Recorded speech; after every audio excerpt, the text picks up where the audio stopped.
नमस्कार, जय श्री कृष्ण। आसो लव ज्ञान यूट्यूब चैनल में आप सभी का स्वागत है। तो फ्रेंड्स, आज हम आपको देवसैनी एकादशी की पौराणिक कथा यानी व्रत कथा सुनाते हैं। देवसैनी एकादशी को हरिसैनी एकादशी और पद्मनाभा एकादशी और देवसैनी एकादशी भी कहते हैं। हरिसैनी यानी हरि भगवान विष्णु व सो जाते हैं योग निद्रा में। देवसैनी यानी देवता सो जाते हैं। और इन 4 महीनों में कोई भी मांगलिक कार्य नहीं होता है। तो देवसैनी एकादशी है वो 17 जुलाई को है। तो इसकी कथा पढ़ने से सुनने से जीवन में पुण्य फल प्राप्त होता है।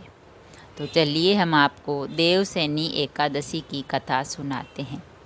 हरिसैनी देवसैनी की पौराणिक कथा। सूर्य वंश में मानधाता नाम का एक चक्रवर्ती राजा था, जो सत्यवादी और महान प्रतापी था। वह अपनी प्रजा का पुत्र की भांति पालन पोषण करता था, अपनी प्रजा को प्रेम करता था और उसकी सारी प्रजा धन धान्य से भरपूर और सुखी थी। और राजा के राज्य में कभी अकाल नहीं पड़ता था। एक समय उस राजा के राज्य में 3 वर्ष तक वर्षा नहीं हुई और अकाल पड़ गया। प्रजा अन्न की कमी के कारण बहुत दुखी हो गई। अन्न के नहीं होने से राज्य में यज्ञ, सारे जो काम है धार्मिक कार्य, वो बंद हो गए। एक दिन राजा के पास जाकर कहने लगी प्रजा कि हे राजा, सारी प्रजा त्राही त्राही पुकार रही है, यानी प्यास के कारण, क्योंकि सभी पूरी सृष्टि में वर्षा नहीं हुई है। वर्षा के अभाव से अकाल पड़ गया। प्रजा को अन्न भी नहीं प्रजा के पास, इसीलिए वह बहुत ही दुखी हो गए। अन्न के न होने से राज्य में सब काम बंद हो गया।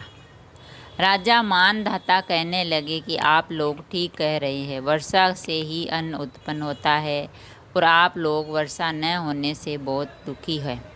मैं आप लोगों के दुखों को समझ सकता हूँ। ऐसा कहकर राजा कुछ सेना के साथ लेकर वन की ओर चले गए। वह अनेक ऋषियों के आश्रम में भ्रमण करते हुए गए। अंत में ब्रह्मा जी के पुत्र अंगिरा ऋषि के आश्रम में पहुँचे। वहाँ राजा ने घोड़े से उतरकर अंगिरा ऋषि को प्रणाम किया।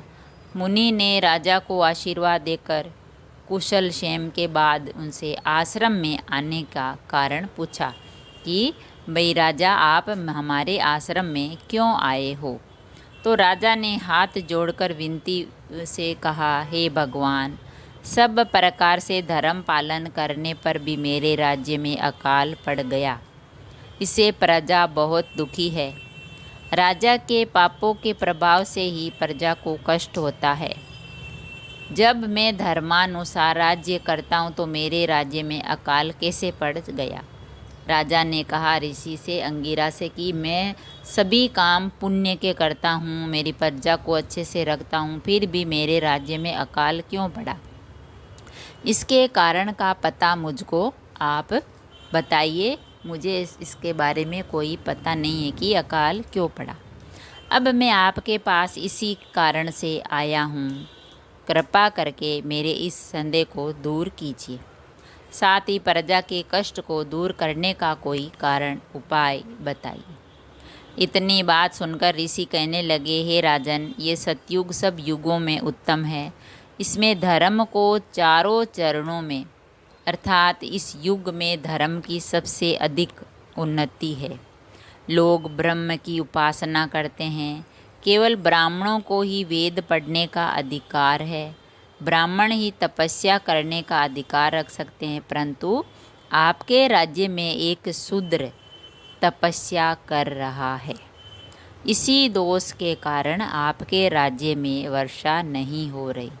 इसीलिए यदि आप प्रजा का भला चाहते हो तो उस शूद्र का वध कर दो, उसे मार दो। इस पर राजा कहने लगा, महाराज, मैं उस निरपराध तपस्या करने वाले शूद्र को नहीं मार सकता, कैसे मार सकता हूँ? आप इस दोष से छूटने का कोई दूसरा उपाय बताइए। तब ऋषि कहने लगे, हे राजन, यदि तुम अन्य उपाय जानना चाहते हो तो सुनो।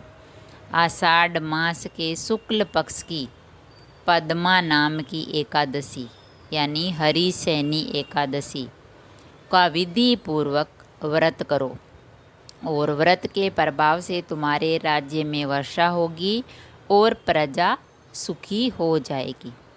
इस एकादशी का व्रत सब सिद्धियों को देने वाला है और सभी उपद्रवों का नाश करने वाला है। इस एकादशी का व्रत तुम प्रजा, सेवक तथा मंत्रियों सहित करो। मुनि के इस वचन को सुनकर राजा अपने नगर को वापस आया और उसने विधि पूर्वक पद्मा एकादशी का व्रत किया। उस व्रत के प्रभाव से वर्षा हुई और प्रजा को सुख मिला। इस मास की एकादशी का व्रत सब व्यक्तियों ने, मनुष्यों ने, जो सारी प्रजा थी, उन्होंने करा। ये व्रत इस लोक में भोग और परलोक में मुक्ति देने वाला है।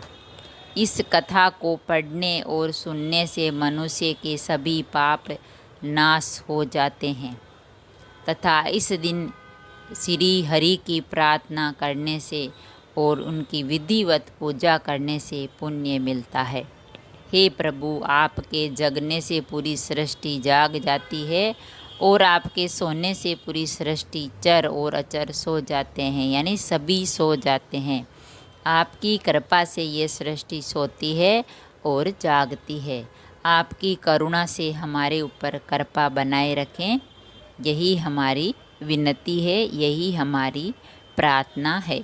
तो फ्रेंड्स, हमने सुनाई आपको देवशयनी एकादशी की पौराणिक व्रत कथा, और इस कथा को सुनने से और इस व्रत को करने से हमें पुण्य की प्राप्ति होती है और भगवान विष्णु का आशीर्वाद मिलता है। अगर कहानी पसंद आई तो लाइक और शेयर ज़रूर करें। ऐसी ही कहानी और कथा सुनने के लिए, जानने के लिए चैनल को सब्सक्राइब करें। थैंक यू, धन्यवाद।